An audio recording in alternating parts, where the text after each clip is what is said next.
आप मनीष कश्यप के बारे में क्या कहना चाहते हैं? मनीष कश्यप अगर हमसे संपर्क करता, उनका जमानत के लिए हम उसका फ्री का कुछ लड़ता।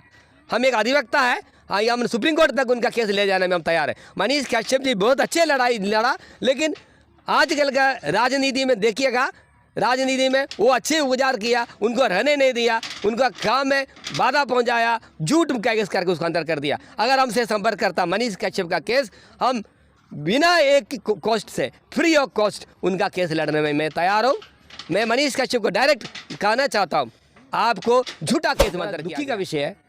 इतना साल बीतने के बाद भी हम लोग दुर्गा मंदिर से जो जाने वाला रास्ता नगर परिषद होने का बाद भी अभी तक उनका सही ढंग से मरामती सही ढंग से काम नहीं हुआ। नमस्कार, मैं गौतम कुमार, आप देख रहे हैं पीके न्यूज़ नंबर 1 में आपका स्वागत है। अभी आम आदमी पार्टी के अध्यक्ष, प्रखंड अध्यक्ष हैं हमारे साथ, तो आइए हम उनसे जानकारी लेते हैं कि क्या ऐसा विशेषता है जो प्रखंड अध्यक्ष ये आम आदमी पार्टी के बने हैं। तो सर, आप अपना सर्वप्रथम नाम बताइए। जी नमस्कार गौतम जी, आपका चैनल के लिए भी बहुत बहुत धन्यवाद। पीके न्यूज़ नंबर 1 युवा मीडिया कर्मी है, आपका चैनल बहुत अच्छा हो और हम हमेशा आपको शुभकामनाएं देता हूँ। मेरा नाम अधिवक्ता डॉक्टर मैथ्यू एन देव, हम त्रिवेणीगंज प्रखंड का आम आदमी पार्टी का अध्यक्ष है।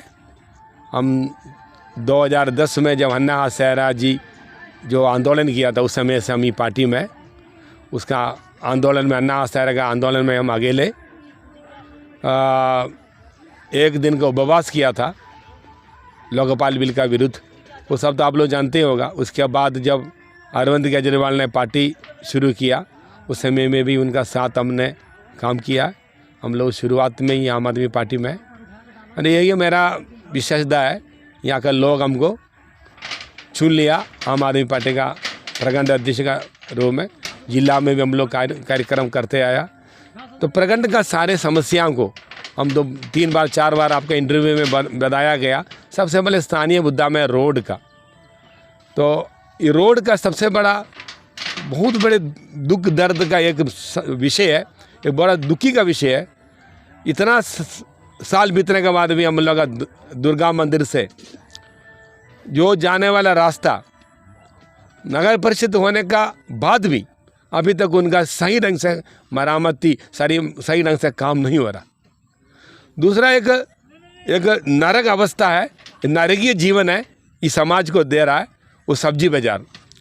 वो मेन रोड से लेके काली मंदिर तक जाने के लिए एक इंसान को अगर गाड़ी में जाएगा तो आधा घंटा, पैदल जाएगा तो 2 जगह गिरेगा जरूर, उसके बाद वो पहुंच सकता है। सही सलामत पर पहुंचेगा कि नहीं पहुंचेगा उसका कोई ठिकाना हम लोग के पास नहीं है। ये अनुमान आप कैसे लगा लिए कि 2 जगह वो गिर सकता है? क्योंकि आप देखिएगा सब्जी बाज़ार में आप मिट्टी को ऐसी अशास्त्रीय रूप से मट्टी गिराया हुआ, वो ऐसे मट्टी गिराया हुआ, वो मट्टी में पैर रखेगा, वो स्लिप होकर गिर जाएगा, उनका पैर में जरूर फ्रैक्चर होना है। वो कितना पीढ़ी गुजर गया वो रास्ता को देखने के लिए, ये पीढ़ी ये आकर लोग इंतजार करता हूँ।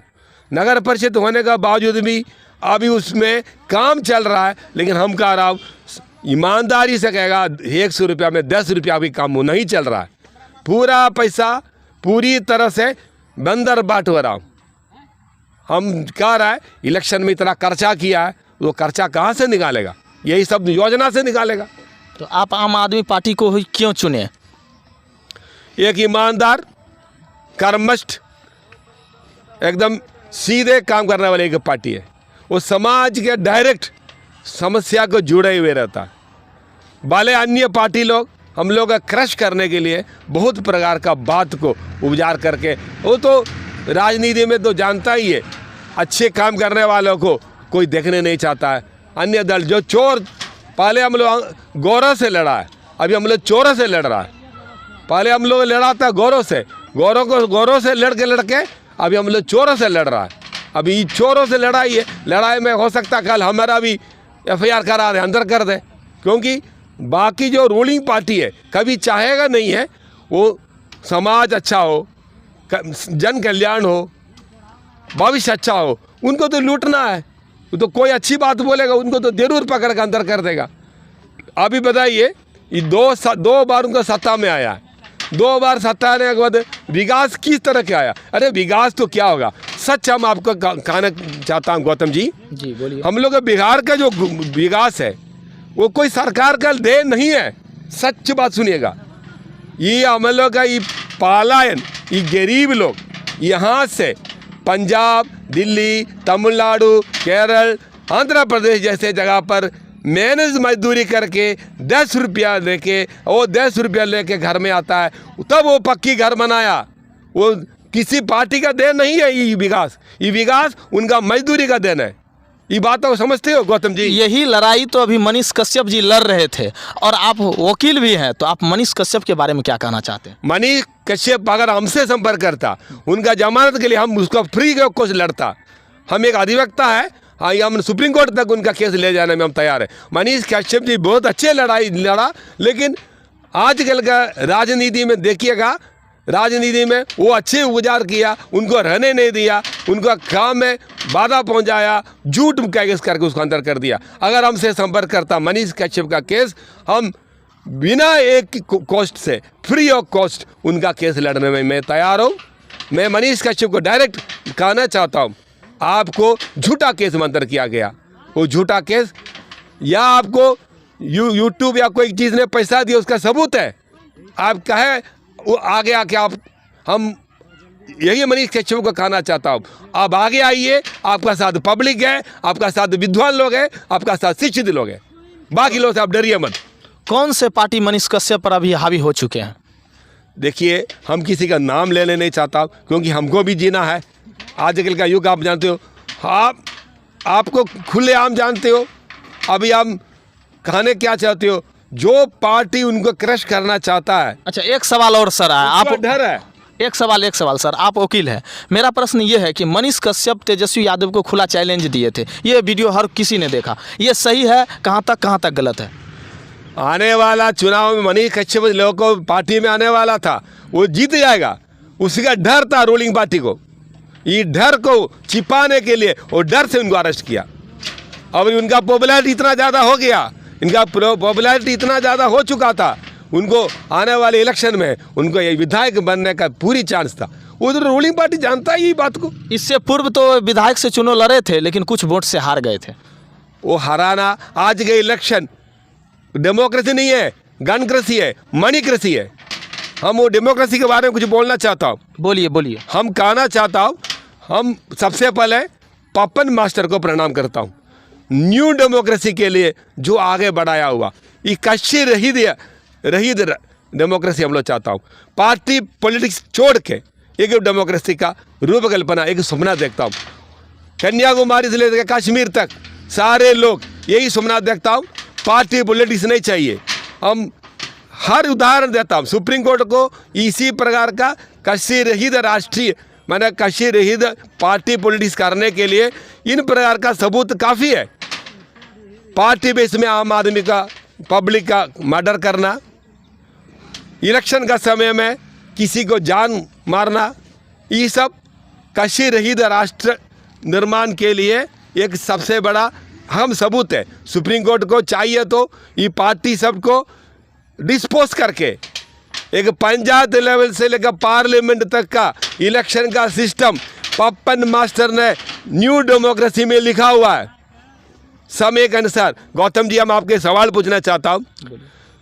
1970 और 1947 में जो खाना खाता है, जो रहन सहन, जो शिक्षा है, आजकल 2023 में हम लोग भारत में क्या परिवर्तन हुआ कि नहीं हुआ? बिल्कुल हुआ है। खान पान में परिवर्तन हुआ, हर चीज में हुआ। वेशभूषा में परिवर्तन हुआ, शिक्षा में परिवर्तन हुआ। शिक्षा में तो नहीं, उतना ज़्यादा नहीं हुआ। शिक्षा में परिवर्तन हुआ। गौतम जी, आपका चैनल द्वारा हम कहना चाहता हूँ, आज शिक्षा में परिवर्तन है। आने पिछले समय में हम ये कहना चाहता हूँ, जब हम लोग शुरू में इलेक्शन लड़ने के लिए किसी आदमी के पास जाते तो उसको पैर पकड़ कर बोलते, भैया आपने एमएलए में खड़ा हो जाइए, आप एमपी में खड़ा हो जाइए, क्योंकि वो आदमी कहते थे उस समय में किसी को कोई 1 रुपया, इस समाज सेवा था, उनको कोई सैलरी नहीं था। उनको कोई भत्ता नहीं था। भत्ता अभी तो सर पार्टी यदि किसी को टिकट देती है तो उसके बदले मुझसे पैसा लेती है, 2 लाख 4 लाख 5 लाख। यही तो रोना है। 5 लाख में गौतम जी आप गलत फहमी मत रहिए। 5 लाख 2 लाख है ना, वो तो कुछ नहीं है, करोड़ में गिने, 10 करोड़ 50 करोड़ से ज्यादा की नहीं है। अब 5 लाख क्या है?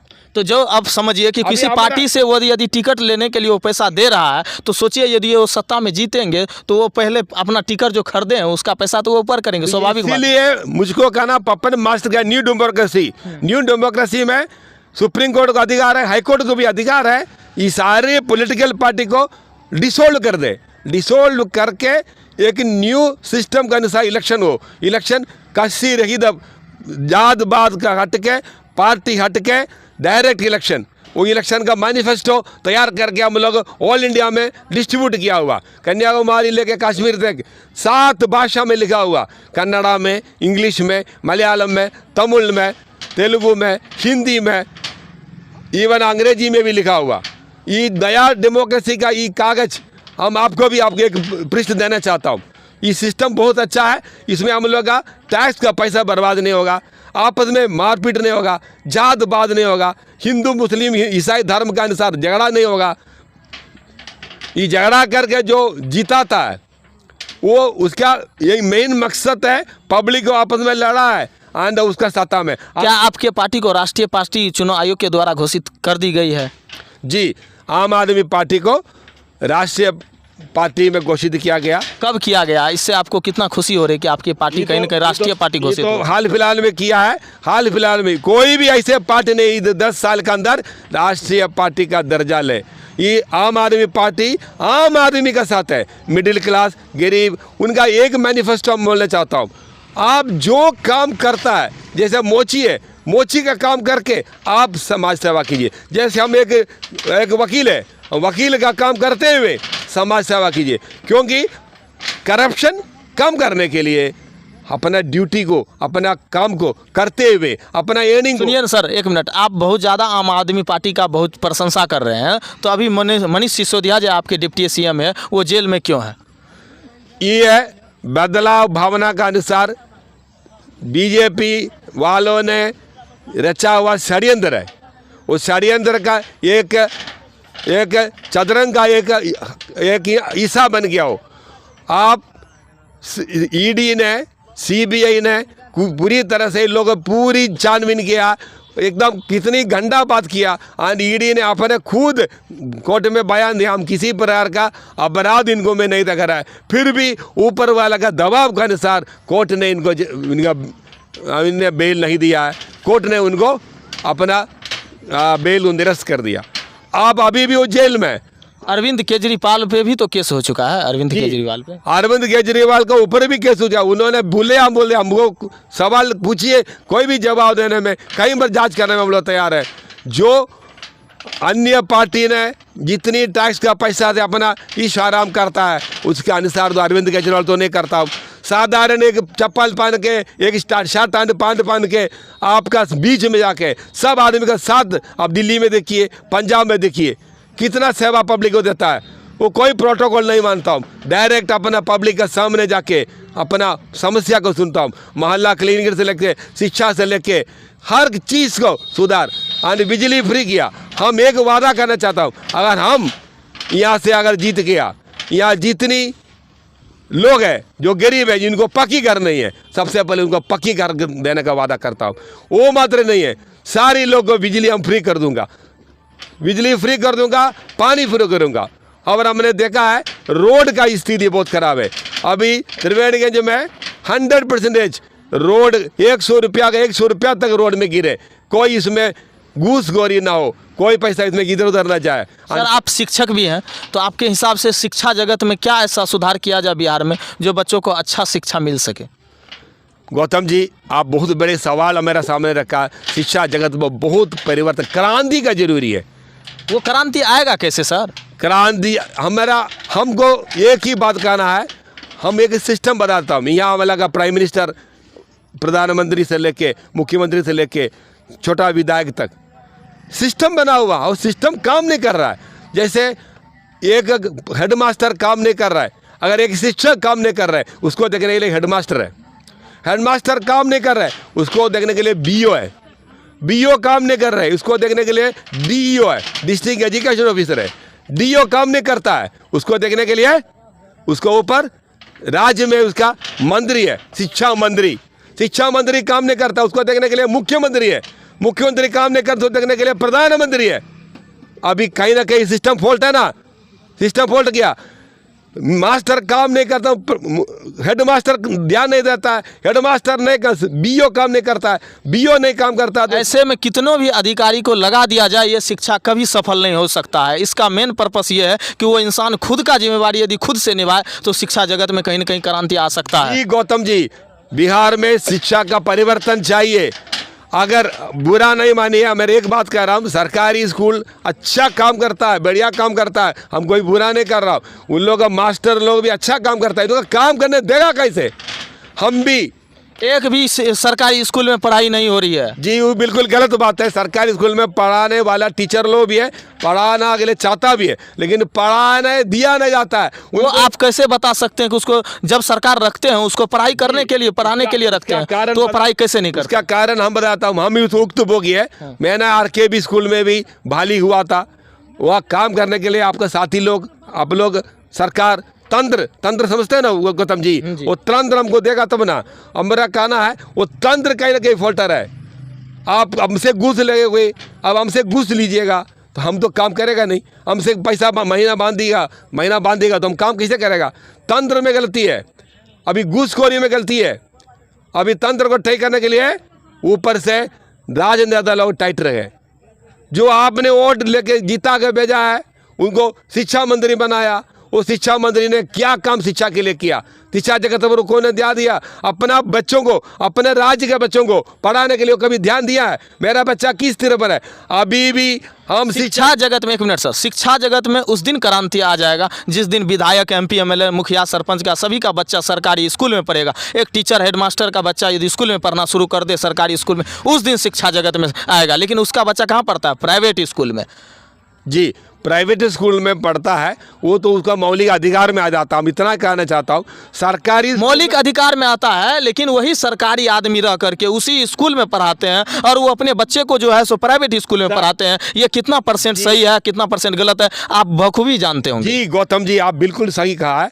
हमारा कहना है आप सरकारी स्कूल का स्थिति को चेंज करने के लिए सबसे पहले कलेक्टर का बच्चा सरकारी स्कूल में पढ़े। वही तो हम भी कह रहे हैं कि सांसद, विधायक, एमपी, एमएलए, जो भी मंत्री तक का बच्चा जो है, मुख्यमंत्री तक का बच्चा सरकारी स्कूल में पढ़े, तब शिक्षा जगत में कहीं ना कहीं क्रांति आएगा और सुधार होगा। जो शिक्षा जगत में क्रांति आने के लिए सबसे पहले मेरा कहना, शिक्षा में लोग कहता है 100% जो स्कूल में जाता है। आप अभी बैठा हुआ इस जगह पर हम कह रहा हूँ 40% विद्यार्थी लोग स्कूल से भाग रहे हैं।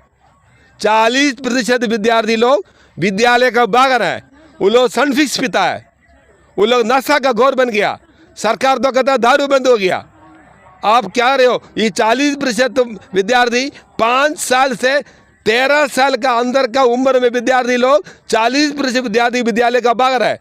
एक भी स्कूल में, सुनिए सर, एक भी स्कूल में एमडीएम की व्यवस्था जो चल रही है वो सही चल रही है? जी, एमडीएम का बुरी तरह का गलत है। एमडीएम का हाजिरी देकर खाना बनाया जाता है और उसमें विद्यार्थी हाजिर नहीं है। टीचर को पढ़ाने के जगह उसको एमडीएम की व्यवस्था की पूरी जानकारी रखने के लिए बोला जाता है, तो वो पढ़ाएंगे कहाँ से? उसको बोलते हैं कि आप जो है बच्चे को कहाँ खाना, क्या खाएंगे, कैसे करेंगे, लेकिन उस खाना में इतना कटौती कर देते हैं, इतना गंदा खाना बनता है आजकल स्कूल में जो आप कामना नहीं कर सकते। आप बखूबी जानते हो। जी गौतम जी, ये बात आपका बिल्कुल हम सपोर्ट मारता हूँ। हम लोग ये विद्यार्थी को भोजन देने के लिए एक प्रस्ताव रखा था, इससे कम पैसा में, इससे ज़्यादा टेंडर में, अगर 10 करोड़ में, 1 करोड़ में, 10 करोड़ का टेंडर होता है, अब सच मानिएगा, 1 करोड़ रुपया में सारी सरकारी विद्यालय में अभी ट्रेन में जाने वालों को अपना फरमाइश खाना आता है ना ट्रेन में? आप आते हैं ना? आप बताइए, ट्रेन में हाँ आता है, बिल्कुल। तो आप अपने विद्यार्थियों को फरमाइश खाना, उनका भोजन का मेनू बना के, भोजन का मेनू के अनुसार सरकारी खाना बनाना जरूरी नहीं है, उसको टेंडर पास करें, बेंद पा के एकदम गरम खाना उनका टेबल पर आ जाएगा। और इसमें थोड़ी सी भी शिकायत होगा, उनका पूरी तरह से सुना जाए। अब सरकार पूरी प्राइवेट कर दिया, ये एमडीएम क्यों नहीं प्राइवेट करते हो भाई साहब? अब तो बेच लिया पूरा सरकार को, रेलवे बेच लिया, बंदरगाह बेच लिया, अब सारे भारत को बेच लिया। अब भैया ये मध्याह्न भोजन को क्यों नहीं आप लोग प्राइवेटाइजेशन करते हो, वो जो खाना अच्छा मिल सके? टीचर को, पैखाना करने वालों को गिनने के लिए बेचते हो। बाहर कौन, एक भी स्कूल में शौचालय स्वच्छ नहीं है। ये बाहर में पैखाना करने वालों को गिनती करने के लिए बेचते हो क्या? ये सब सही बात है। दारू पीने वालों को पकड़ने बेचते हो क्या? इसका प्रोटेक्शन है? टीचर को, सरकारी बिला टीचर को दारू वालों को पकड़ने के लिए बेचते हो। अभी भी खुलेआम दारू पीते हो। नीतीश कुमार का सरकार को हम पूछ रहे थे दारू बंद करके सरकार को क्या मिला?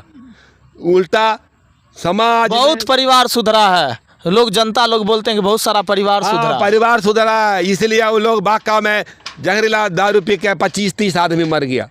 परिवार सुधरा, उसका कमाने वाला गुजर बसा है, परिवार सुधारा। ओ इसी पर सुधार चाहिए गौतम जी। ये तो दारू बंद करके, दारू हम चालू करने के लिए नहीं बोलता हूँ, दारू तो हम भी बोल रहे पूरी तरह से दारू बंद होना चाहिए। हर घर में दारू बन रहा है अभी। दारू, अरे यह घर घर का व्यापार बन चुका है, ये कुटिल व्यवसाय बन गया।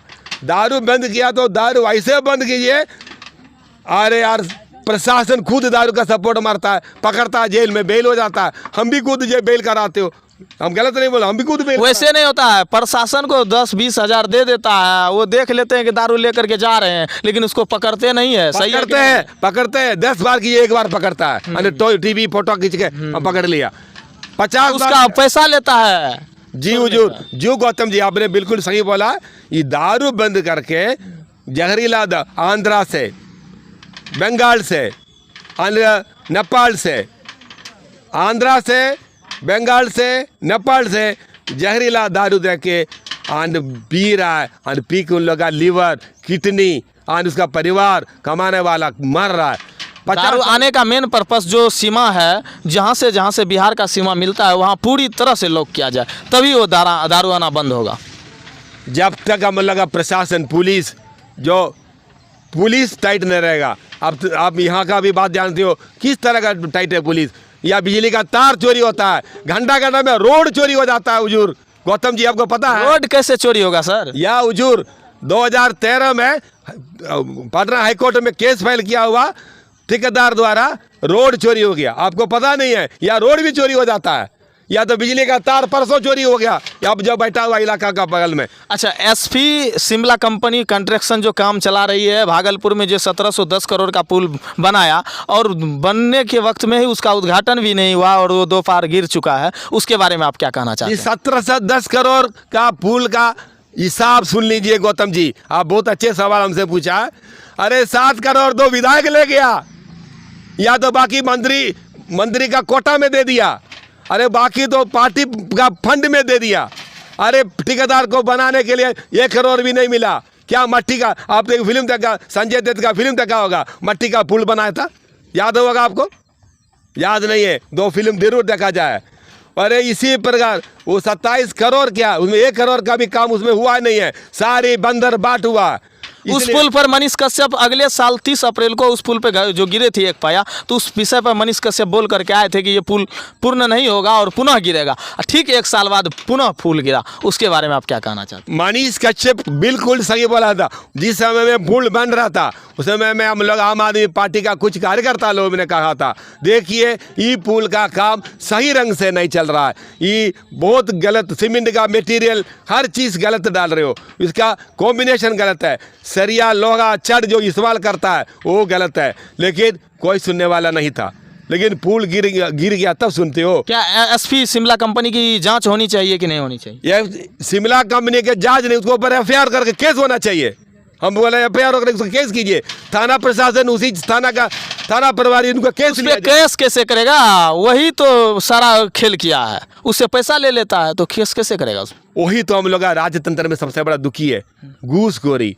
पब्लिक जले मर जाए, जो नौकरी में आ जाता है, नौकरी मिलने तक उन लोग प्रयास करता है, नौकरी में आने के बाद उन लोग क्या करते हैं, घूस में अपना जितना नौकरी में पैसा लगाया वो पहले निकालने देता है। हम कहता कानून, अभी साधारण आदमी को, पब्लिक को एक विश्वास था कानून के ऊपर, अभी कानून के ऊपर क्या गौतम जी विश्वास है? आपका विश्वास है कानून के ऊपर? नहीं, कानून के ऊपर किसी को विश्वास ही नहीं होता, क्योंकि कानून उसके पक्ष में है जिनका पहुंच है।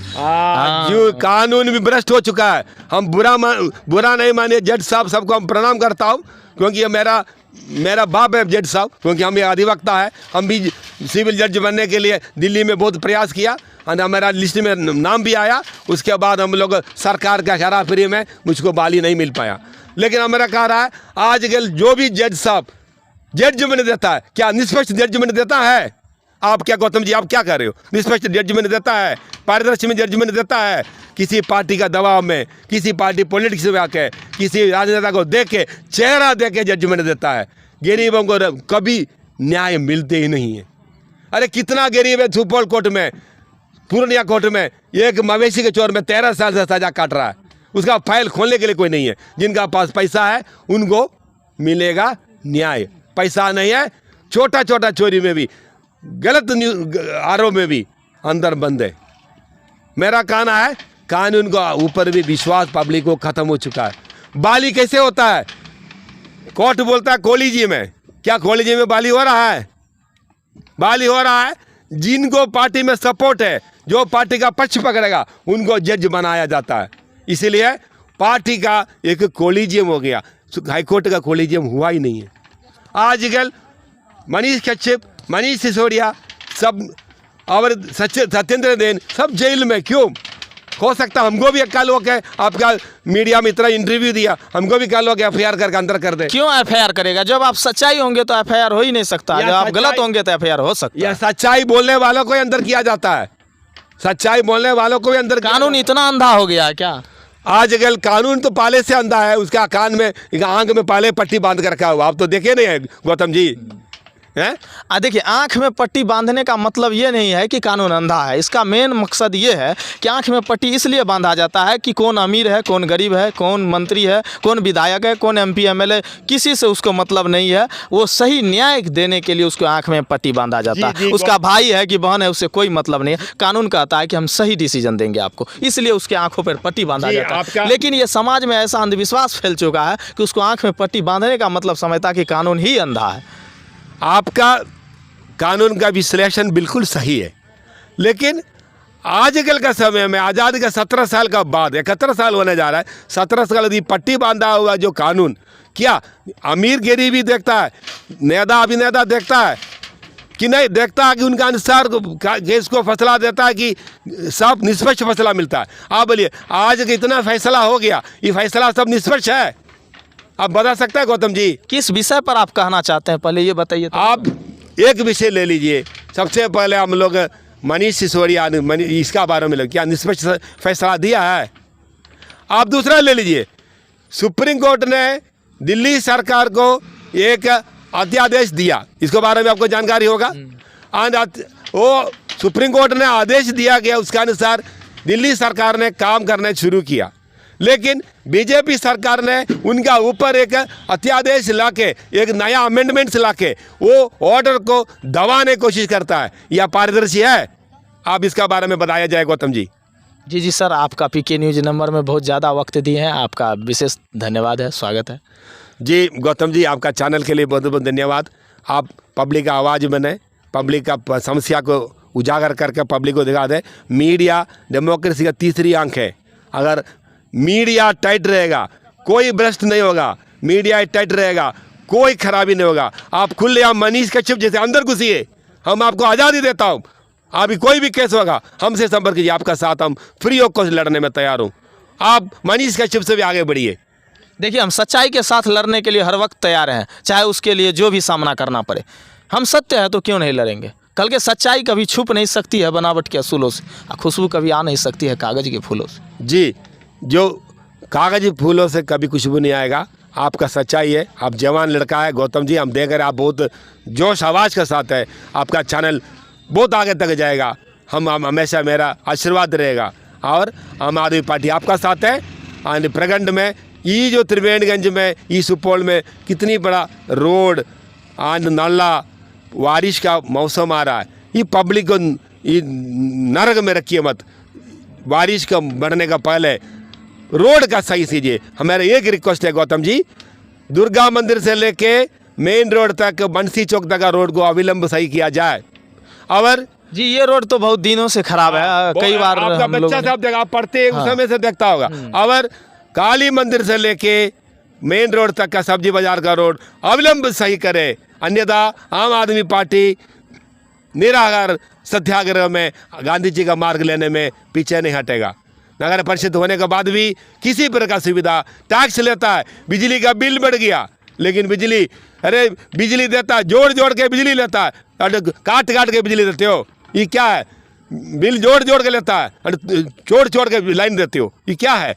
ये आप देखिएगा आंधी तूफान में 1300 घर बिजली से प्रभावित है, उन लोगों का पोल गिरा हुआ, एक सप्ताह से बिजली नहीं है। जेईओ एसडीओ कोई सुनते नहीं है। आप मेरे चैनल पर पीके न्यूज़ चैनल पर देखिए, जो आंधी तूफान से हुई अत्यधिक घटनाएं जो हुई है, बहुत सारे लोगों का घर उड़ गया, गाछ वृक्ष, बिजली का जो पोल गिर गया। लगभग एक सप्ताह आप सही बोल चुके हैं कि एक सप्ताह से बहुत सारी जगहों पे बिजली नहीं है, और थोड़ा बहुत कहीं कहीं ठीक किया गया है, और बहुत सारे जगह पे पोल अभी भी गिरा हुआ। तो आपका सर इन्हीं शब्दों के साथ मैं वाणी को विराम देता हूँ, चूँकि पीके न्यूज़ नंबर 1 में आपका विशेष धन्यवाद, बहुत ज़्यादा वक्त दिया। धन्यवाद गौतम जी, आपका चैनल के लिए भी धन्यवाद।